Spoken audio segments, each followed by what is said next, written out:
అందరికీ నమస్తే. నేను రీసెంట్‌గా శివరాత్రి రోజు నేను చేసుకున్నటువంటి శివయ్య పూజలు, అభిషేకం వీడియోలు అప్లోడ్ చేశాను. దానివల్ల నాకు కొంతమంది పర్సనల్‌గా మెసేజ్ చేశారు. ఏంటండి మీరు నేరుగా శివలింగాన్ని తాకుతూ అభిషేకం చేస్తున్నారు. అసలు ఇంట్లో శివలింగం పెట్టుకోవచ్చా? ఒకవేళ పెట్టుకున్న ఆడవాళ్ళు శివలింగానికి పూజ చేస్తూ, తాకుతూ అభిషేకం చేయొచ్చా?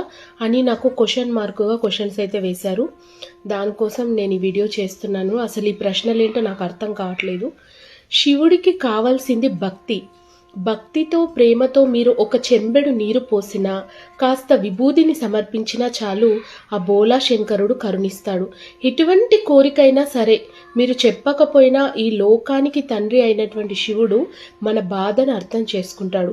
మీరు ముందు వెండైనా, ఇత్తడైనా, స్ఫటికైనా ఏదైనా సరే ఒక శివలింగం ఇంటికి తెచ్చుకొని నీటితో, విభూదితో అభిషేకం చేయండి భక్తి శ్రద్ధలతో.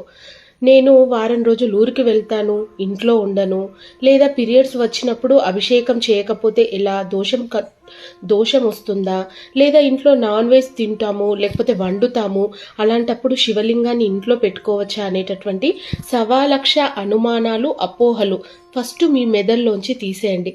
ప్రతిరోజు దేవుడు మనకిచ్చినటువంటి 24 గంటల్లో ఒక్క 10 నిమిషాలు కనుక మనం స్వామికి పూజ చేసుకొని, ఆ తర్వాత మీకు నచ్చినట్టు మీ జీవితంలో ఉన్నటువంటి మీ వృత్తిపరంగా మీరు చేసే ఏ పనైనా మీరు చేసుకోవచ్చు.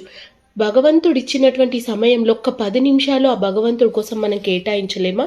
అలా గనక మీరు ప్రతిరోజు శివలింగం పైన అభిషేకం చేసి చూడండి.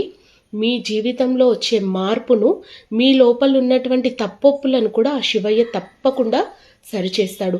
పిల్లలు, పెద్దలు, భర్త చనిపోయిన వాళ్ళు అందరూ కూడా శివ పూజకు అర్హులే. దయచేసి ఇలాంటి కామెంట్స్ మళ్ళీ పెట్టకండి.